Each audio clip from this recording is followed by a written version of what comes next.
If you're serious about poker, you're going to have to understand the meaning of pot odds. And chances are you've heard it dozens of times already, but maybe no one's explained it to you clearly enough.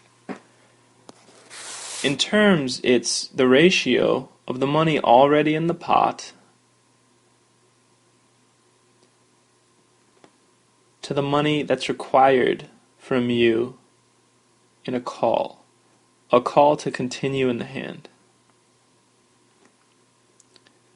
We could simplify these phrases and just say pot odds are the ratio of the pot to a call that you have to make. So let's pull some numbers just out of thin air to make the point. Let's say the pot is 400. And action's on you, and you've got to make a call of 100 to stay in the hand.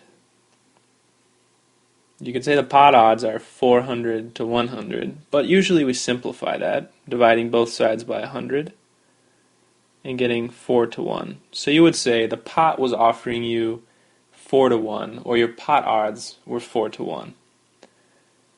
Let's use these tables over here on the right side to go through a real hand as another example. Let's say the blinds are 50 and 100, and our opponent bets 300, 3 times the big blind. So the pot's now 450, and action's on us. What are our pot odds? Well, remember it's pot to the call we have to make, so 450 as a ratio to our 300 chip call. Simplify that by dividing both sides by 150, and you get 3 to 2. So the pot is laying us odds of 3 to 2, or my pot odds are 3 to 2. Let's continue with the same hand on this second table. Let's say it's the flop now. We made the call, so the pot is 750. And our opponent now, he leads out with a bet of 750. So he bets pot. Total pot is 1500. Our required call is 750. Divide both by 750 and we get 2 to 1. Our pot odds are 2 to 1. Now, the method of expressing pot odds as a ratio is the classic method. There's an alternative method called the percentage method. And to arrive at that percent, what you do is you divide the call not just by the pot, but the pot plus the call.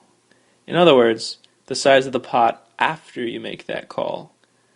So in this first example, it would be 100 divided by 400 plus 100, or 500. So our pot odds would be 1 over 5, or 20%. So you would say you had 20% pot odds. In our hand example pre-flop, it's 300 divided by 750. If we simplify that, it's 2 over 5, or 40%. In the same hand on the flop, it's 750 divided by 750 plus 1500, or 2250, which equates to about 1/3, or 33%. Now, in reality, you're going to have to know both methods of calculating pot odds during your poker career, and there's actually a simple way to transfer between both. Notice that if we simply were to add the numbers on both sides of the classic ratio and put them in the denominator, and then put the number up from the right side, meaning the call required, in the numerator, you get 1/5, or the 20% pot odds in percentage terms. You can do it again in our second example. 2 divided by 2 plus 3, or 5, 40%. Down here, 1 over 1 plus 3, 1/3. And you see how that works. In our next video, we'll describe actually how pot odds will earn you money in poker,